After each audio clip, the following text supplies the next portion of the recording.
There's a storm brewing in the boxing world, and everyone can sense the electric charge. Gervonta "Tank" Davis, known for his thunderous fists and show-stopping knockouts, is set to clash with Lamont Roach Jr., a fighter many see as a talented underdog stepping up from a lower weight class.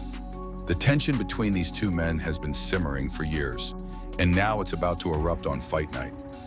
But here's the catch. Both fighters know each other all too well. They've crossed paths before, shared the same circles, and exchanged plenty of words, some respectful, some downright fiery. So what makes this matchup so thrilling? Is it the potential for a colossal upset, or the possibility of a signature Tank Davis knockout that sends shockwaves across the boxing universe? Stay tuned, because the answers aren't as simple as they seem. Tank Davis emerged from the mean streets of Baltimore, carving his reputation with a left hand that feels like a freight train crashing into granite. Where most fighters spend years honing power, Davis seemed to have been born with it, flattening opponents in the amateurs and the pros alike. As soon as he debuted on the professional stage, fans knew they were witnessing something special. With highlight reel stoppages and a natural swagger, Tank quickly rose through the ranks, capturing the attention of promoters, trainers, and, most importantly, the fans. On the opposite side of the ring stands Lamont Roach Jr., who quietly built his own following through skillful, technical boxing and a demeanor that many call sneaky good. While he never possessed the same instant buzz or highlight knockouts, he cultivated a reputation as a focused technician. In the amateurs, Roach showcased refined footwork, timing, and ring IQ, allowing him to claim victories that many overlooked. Even as he turned pro, he remained under the radar, fighting at 130 pounds and collecting wins without making too many headlines. But within boxing circles, people whispered, "Keep an eye on Lamont Roach. He's better than you think." Whispers soon turned into headlines when rumors began circulating. Roach might jump up to 135 to face Tank Davis. Critics were quick to slam the idea, labeling it another example of Tank picking a smaller opponent. After all, Davis, known for his explosive finishes, has sometimes been accused of not taking on the biggest and baddest in his division. So why Roach? According to those in Tank's camp, the decision wasn't about cherry-picking. They argue it was about unfinished business and a connection stretching back to the amateurs. Both men spent time around each other in events like the Silver Gloves, once friendly acquaintances, now potential ring enemies. And while the jump in weight might give Davis a presumed advantage, Roach insisted that no fighter truly feels comfortable until they test themselves. For Roach, stepping up in weight is the ultimate challenge. And for Davis, it's a chance to silence any doubters who say he doesn't fight genuine competition. One thing is clear, Roach's skill at 130 was undeniable, but stepping into Tank's domain at lightweight is a gamble. If Roach wins, he topples one of boxing's biggest stars. If he loses, critics will say, "We told you so." But that's exactly the kind of high-stakes gamble that can make or break a fighter's legacy.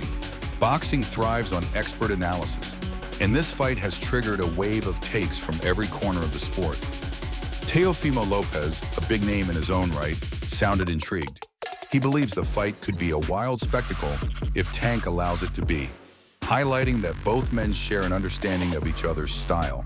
But a key point Lopez raised was the weight issue. Roach is climbing to 135, a place Tank calls home. Some fans interpret Lopez's words as a subtle way of saying, expect Tank to dominate if he wants to.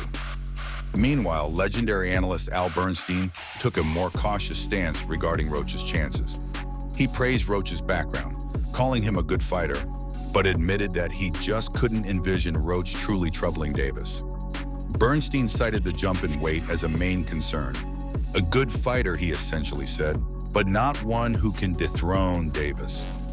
Across the ring from them is Clarissa Shields, the self-proclaimed G-Woat, who knows a thing or two about stepping up to the biggest challenges. She refused to dismiss Roach, warning that his amateur pedigree is no joke. She even hinted that some fans are sleeping on him. Shields insisted she'll buy the pay-per-view without hesitation, eager to see if Roach's skill set can unravel Tank's power game. But that wasn't the whole story. No fight, especially one with tensions running high, is decided purely by height. Once that bell rings, strategy rules. Those in Roach's corner know a few truths. Gervonta Davis doesn't throw a ton of punches, but when he does, he makes them count. Roach can't afford to stand at mid-range for too long. He'll need quick feet, a steady jab, and the discipline to stay off the ropes. Smother Tank at close quarters. Never let him load up that punishing power. Capitalize on Davis's occasional lulls in activity, steal rounds with a busier output, and keep him guessing. Tank, on the other hand, is all about timing, ring generalship, and that just one shot can end it all mentality. His strength isn't simply about raw force. It's the precision and explosion that come out of nowhere. To the untrained eye, Davis sometimes looks like he's biding his time, but he's actually studying angles, waiting to pounce. Against Roach, he'll likely focus on controlling distance and setting traps, making Roach walk straight into that highlight reel left hand.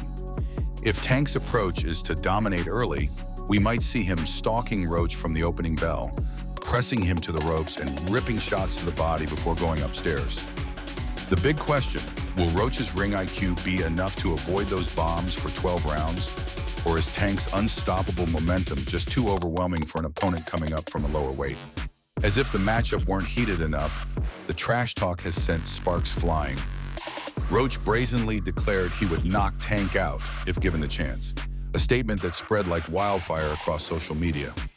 Davis responded with a short but pointed warning. Better be ready. Some observers claim these words are just empty hype, while others see it as genuine determination from Roach, who's itching to prove critics wrong. His fans say that a confident underdog is a dangerous one. Davis's supporters counter that Tank has heard it all before, and that bold talk rarely matters when you're face-to-face with a world-class finisher. It's not just the fighters themselves feeling the drama. The trainers have weighed in with their own jabs and backhanded comments. Coach Bullet, known for speaking his mind, insisted nobody can beat Tank unless they truly bring something new to the table.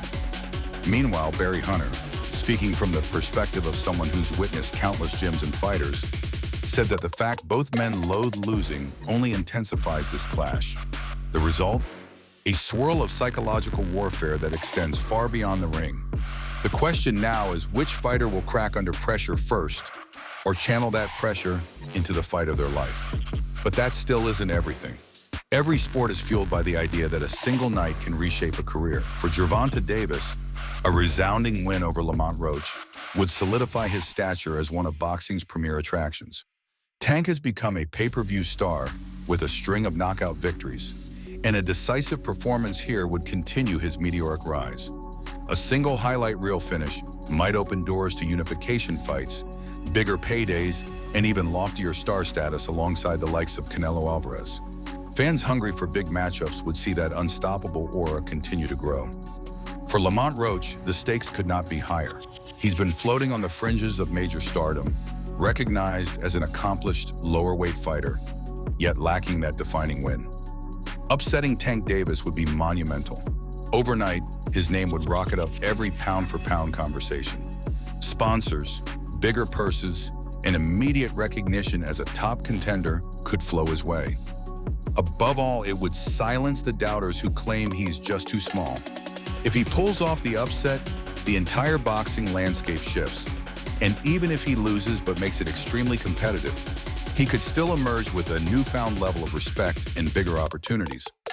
At this point, fans find themselves in two camps, one predicting a quick, brutal stoppage that sees Tank demolishing the smaller man, and another that sees Roach absorbing Davis's best shots and turning the fight into a nail-biter. Either way, the buildup has everyone counting down to fight night, eager to see just how this drama unfolds. Yet there's more beneath the surface. As the excitement surges, some critics ask a contentious question. Why is Tank Davis fighting Roach at all? Brian Norman, voicing his skepticism, wonders if Davis truly seeks the best in the division or merely selects opponents perceived as less threatening. He reminds viewers that Shakur Stevenson, Devin Haney, and other hungry lightweights are out there. So does facing Roach, who by most accounts has not done enough at 130 to earn this, reflect a strategic sidestep? Tank's team disputes that, pointing to the pair's backstory and asserting that the fight had to happen eventually. They say if Tank is truly as skilled as people claim, no one is a safe option. He simply devours whomever steps in front of him. Still, that line of defense doesn't quiet the noise from fans longing for a unification fight or a big-name showdown. From Roach's perspective, none of it matters. He doesn't care if people doubt him. He's made it abundantly clear that the critics can talk all they want. Once the bell rings, he'll answer with his fists. For the boxing world, this tension between fans who see this as a mismatch and those who believe in Roach's underdog heroism only amplifies the hype. It's a question that can't be answered until two men meet in the ring, leaving the rest of us to debate endlessly on social media. And what happened next would shock everyone. When the dust settles on March 1st, we'll witness either the continuation of Tank Davis's unstoppable rise or the emergence of a new star in Lamont Roach Jr. This is the fight that could reshape the lightweight division's landscape. Will Roach's technical skill and unshakable confidence crack Tank's aura of invincibility? Or will Davis, fueled by his lethal power and unwavering self-belief, deliver yet another statement-making knockout? One thing is certain, both men are ready to bring their all. Their rivalry, built on a shared history and magnified by the weight controversy, has turned into a showdown that fans can't stop talking about. A single punch could determine the future of two careers. The anticipation is off the charts, and nobody wants to miss this collision course. So, who do you believe will emerge victorious once the final bell rings? Or more likely, once someone hits the canvas? Share your take in the comments and brace yourself for a spectacle. Because if there's one thing we know, it's that when Gervonta, Tank Davis, and Lamont Roach Jr. step into the ring, the only guarantee is fireworks. Remember to like, subscribe, and keep the conversation alive. This is boxing, where thunder meets lightning, where underdogs can shock the world, and where a single fight can redefine a legacy forever.